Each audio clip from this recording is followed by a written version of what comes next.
Hi 5D Voyagers. I felt really called and inspired to do this video today, and I know it's going to be a longer video as well. And I haven't really been in a space where I've been wanting to make a lot of videos lately, but I want to convey my own experience and hopefully it helps you. And the topic is how to manifest when you've had severe trauma. I don't feel like this is something that often gets talked about in conscious creation communities. It now seems to be more prevalent or coming up or moving through.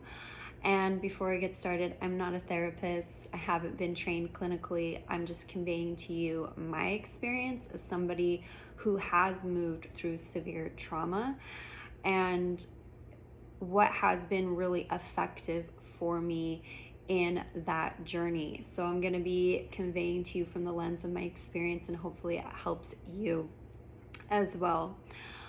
What happens when we have trauma is that our subconscious mind creates new beliefs that will alter our behavior and our perceptions of the world around us.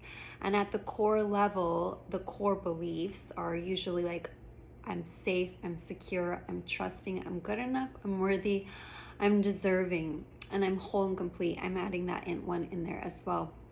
So we experience a traumatic event, and in terms of the koshas or the shisa, the layers of the body in Yoga Nidra, you may experience at the emotional or mental level, and then it gets particularized into your body at the physical level. So your brain, the neuron pathways in your brain will be altered. Your nervous system will be altered because the boundary or periphery of your body, the container of the body, has been broken. And for someone like me I have been practicing yoga for 10 years. When I experienced my divorce a few years ago, I feel like my practice kept me, I didn't feel really stable, but kept me kind of together in some ways from totally falling apart. And that was kind of maintaining that boundary or periphery of my body. But I will say that I've now moved to a different place in my healing of that, and I consider my divorce part of my awakening, and my ex-partner as part of a messenger of all the beliefs and things that were out of alignment in myself. So what happened during that experience is it completely amplified beliefs I held about not being safe, I'm not trusting, I'm not good enough, I'm not whole, I'm not complete. And I felt like I've never done really hard drugs, but I felt like I was tweaking for 5 months straight. I couldn't sleep. I was in this overactive state of, my nervous system constantly being activated. So I came to manifestation conscious creation because these desires were originating for me, and the desires are a gift from your higher self, asking you to seek out these desires because it's seeking you in return, because it actually wants you to address the beliefs inside yourself and to heal those things in order for you to actually experience happiness. I do believe that we're meant to come down here and through this process live a good and noble life, and to understand that happiness is never experienced outside of us. Happiness is always experienced inside of us first. That's kind of the root of depression, is that happiness lies outside of us.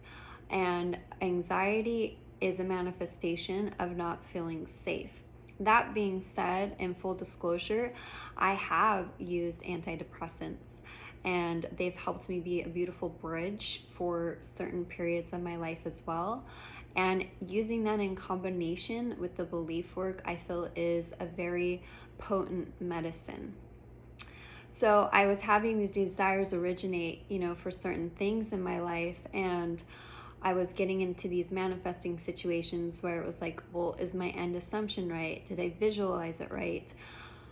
Am I feeling it real? I didn't know how the fuck to feel it real because I didn't feel safe I didn't feel secure, I didn't feel trusting, I didn't feel whole, I didn't feel complete inside of myself, because that trauma had completely shattered the boundary and periphery of my body. And maybe that trauma originated deeper down. It doesn't matter, but that was the part of the awakening. And now I was on my path to wanting to ascend beyond that. So in terms of, manifesting through trauma, you may have this desire for something, let's say a loving relationship, but you've had a traumatic experience where you've learned that love isn't safe and you don't feel safe, or you can't trust people, and it's literally going to keep it away from you. Your subconscious mind, even if there's somebody that you want to be with, is going to keep it away from you in order to keep you safe. It's keeping you safe yet dissatisfied. And until you understand that and change the beliefs, then it can actually bring it to you. You have to feel safe to be loved, and you have to create that inside yourself. You have to be trusting to feel love, and you have to create that inside yourself first. Being whole and complete, and understanding that this other person doesn't necessarily fulfill you, that your happiness lies within you first. Getting those things in order is part of that process itself. And I do want to go through eventually a series on the levels of consciousness with David Hawkins. I really enjoy that as well. All that being said is, so what does that process look like in terms of manifesting through trauma? There's several ways to change our beliefs, and you can visualize the person you want to be. It can be with assumptions, affirmations, subliminals. I really prefer using subliminals, and journaling is the way, or scripting is the way that I particularly like to identify different beliefs. I've been doing this now for specifically over a year, identifying beliefs and thoughts. I mean, they're all kind of stemming from these basic core beliefs, and then they're creating little offsprings of different stories or beliefs in relationship to that. So, that being said, one of the beliefs I'm currently working right now is I affirm I don't have any more limiting beliefs, but let me tell you what this kind of looks like. I'm safe to be trusting. And this was a belief I started working on a couple weeks ago, and then a week later I was feeling pretty good, and then a week later an event happened that tended to trigger kind of an emotional response out of me. And it wasn't necessarily directly related to me, but it got the emotional reaction, and it put me in a state of kind of low energy or old energy coming up. Tons of anxiety, feeling a little bit off balanced. And now that I understand what's happening during this process is that you are literally sucking the poison out when you start to address these beliefs. And I'd rather go through this process of changing these beliefs for a few months. I first started changing core beliefs back in January, February time period. And I'd rather go through this process for a few months to suck out the poison than have a slow drip poison in my life constantly playing out in the background for the rest of my life. You'll notice when you start to shift your core beliefs, you'll feel so much better, because your resting state, your default programming might be a level of neutrality or even acceptance, joy, love, peace, enlightenment on upwards. And then I'm still going to say it, you'll have days when you dip down, but instead of going up from despair and fear and having one day that's happy, that won't be your default anymore. Your default will be kind of neutrality or up and above, and then maybe dipping down. Anyway, so I have been mapping out these beliefs and when I start shifting them and what kind of happens. There'll be an event that will trigger kind of an emotional reaction out of me, because it's actually that old energy or that poison wanting to get purged and detoxed out. And how do you sit with that process? Before, I would be like, what kind of fucking amusement ride park am I on right now? I feel so unstable because things are actually coming up to get cleared out. You're breaking the bone to set it straight. And I couldn't necessarily figure out what was going on in terms of myself. So I started to really chart these things. Some beliefs can shift in a day, some take a couple weeks. The core beliefs I notice, and maybe this is a limiting belief, it's fine if it's a limiting belief. Those take a few weeks to move through that energy, but like I said, it's moving through it. So what are some of the things that I do when I'm moving in that place of that old energy? And I think Listen to Your Inner You, she has great videos on this as well, but I'll talk about the things that I do. I literally tell myself that this old fear is being dissolved into love, and I sit with it. And these are some of the things that I also sat with my divorce. Is I would set a timer maybe for 2 to 3 hours, and I would allow myself to cry, feel miserable, depressed, however I wanted to feel for 2 to 3 hours, and then I would get up and I would move, because you actually have to kind of move and discharge that energy in the body. I'd go for a walk, I'd dance, I'd do something else as well. We want to restore the periphery of that body. Another thing that I do too is you can do tapping. And I do tapping a little bit different, and I do have some religious background, so I'll literally like pound on my chest sternum and tell this emotion, this feeling, in the name of Christ, I command thee to leave. And I'll ask it to move out of my body. Christ, in my opinion, being consciousness, guru, Christ consciousness, to leave my body.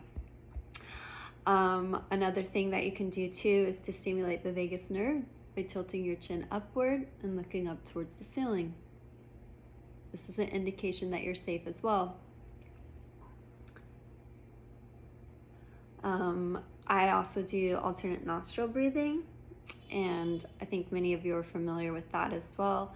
And I'll literally start journaling the affirmation over and over and over again until I kind of get this relief. That's something that I feel helps me. Like last night I wrote, I am safe to trust. I am safe to trust. I am safe to trust. I am safe to be loving. I'm safe to be loved. I'm safe to trust. I'm safe to trust. Safe, safe, safe, safe, safe, safe, safe, safe, safe, safe, safe. And just constantly implanting it into your subconscious. That was the word that I started using to fall asleep at night back in the fall. Was I would just put that in my head to help me fall asleep. So those are a few different ways to move through it. What might happen during this process of transitioning into this new belief system is you're kind of, I call it the void. You're in between these two belief systems, these two self-concepts. You're serving these two masters. No man can serve two masters. And you're kind of in this state of the void. And this is where I feel that you demonstrate the most yogi, is to sit in stillness and know your God and to observe it. And you may react, and that's okay. Like I actually think it's better to just be authentically you and get it out of your system than try and control it and constrain it and just like let it leave. But you might go into certain scenarios of fight, flight, freeze, or fawn, which are all trauma responses. And your girl here, she has a little bit of thug in her. And I sometimes, in situations where I don't feel safe, this fight response will start to come up in me as well. And just allowing that to calm down and knowing that that's coming from a place of safety. Or I will go into, I guess it's kind of a freeze flight mode, where if you may not hear from me for a while, I'm probably moving through something. And I like to kind of hide out and be on my own a little bit more. I am getting triggered. Things in your world will trigger you, but I'm handling it internally, and I don't want to kind of push that out onto other people. Our fawn response is people pleasing in order to create a sense of safety as well. And something that I've learned too is to not pass judgment on each of these trauma responses, that it's a way that you learned to feel safe in moving through that as well. During this time period of transitioning between these belief systems, some people, you might not hear from them for a little bit. Yeah. And they might physically disappear from your reality. And that's okay. because your subconscious actually knows what's doing. And sometimes it's keeping the people that are the closest, most intimate towards you, the ones who can see you the most, away from you at this time period as you kind of move into the chrysalis. And I experienced this myself. I literally, during the days of the pandemic, I was on my own for 40 days, completely on my own. And I fucking hated it at first. Fucking hated it, even as an introvert. And then I realized what was happening was I was detoxing everybody else's energy to get to the frequency of me. And like Christ fasted for 40 days in order to actually clear out some things. And I feel like this past year, as difficult as it was an ascension time for me, and I was able to actually heal and address a lot of things for myself. I do find the quickest way to change beliefs is with subliminals or yoga nidra, because that's putting you in a state of theta, which is when your brain is the most receptive to it and your conscious mind is not rejecting it. What I don't feel like is talked about enough is how to interact and manage your day-to-day life consciously when you're moving through some of these old traumas and patterns. Like, it's getting discharged out of your body. Your body's intentionally trying to discharge it out of your body at this time, and actually how to move through that. I think yoga is amazing, especially I find, Bikram yoga is amazing, of course. There's so much healing in that. But yin yoga is very grounding at a time when you don't feel safe and trusting. You're put in a posture where you're kind of moving in towards yourself. Another technique too is you can take your right hand and place it under your left, right next to the heart, and then placing it over this, and this creates a feeling, a physical sensation in your body of safety. I just like it right now too. Or you can place one hand on your chest sternum and one hand on your forehead, combining that head and that heart, and then even sliding it down to your hara as well. Why is it important to address these core beliefs? Why is it important to shift it? Because you want a good, noble, and happy life. And if you don't feel safe inside yourself, if you don't feel secure inside yourself, if you don't feel whole and complete inside of yourself, if you don't feel trusting inside of yourself, good enough, worthy, that was one of the things that came up for me after my divorce, is I literally in my head just thought to myself, I feel worthless. I feel without worth. And what will happen is it will keep things away from you. You think that safety is just locking the house and having a key, but safety is created inside of you, and this will manifest as certain things. Pushing out relationships with people who can actually give you the love that you crave and want and desire, because it's trying to keep you safe. Even in terms of your body, physical ailments, physical illness, discomfort in your body might be a way that your body learned to create safety for yourself by making yourself feel invisible, a recluse, staying away from other people as well. There's a lot of different ways that it can manifest, and our world should be looked at, with curiosity of how it's presenting as well. And you may try and change certain stories at the time, but really looking at the belief. I was looking at one like, this and this. I don't want to share it at the time, it's too personal. But when I finally got down to it, it was, I don't feel safe to trust. I'm safe to trust. I'm safe to trust. I'm safe to trust. I'm safe to trust. And implanting that in. So I hope this video kind of helps you. I don't feel like it's talked about much about manifesting when you've had severe trauma. And it is just a different process as well. I can recommend to you different coaches, subliminals, my own subliminals that I have to sleep, or you can call them sleep meditations. Your subconscious mind is always being programmed, so you might as well program it with beautiful beliefs. I have no attachment to where you get the help that you desire. I hated the ickiness that I felt inside of me, and I don't want anybody to feel that way. I am also offering and launching a program, a one-on-one Trust Your Inner Witch mentorship, and this is non-gender specific. I just like the term witch as well. But this is a 60-day program where I not only provide you with a personalized subliminal track, embodiment and yoga movement sessions to help you, and also a motivational video for yourself, group access, and how to really like navigate your reality while you're shifting through these certain things as well. Because it's one thing to just start playing with conscious creation, and it's another thing if you're trying to manifest from somebody who has had severe trauma. All right, that was a long video.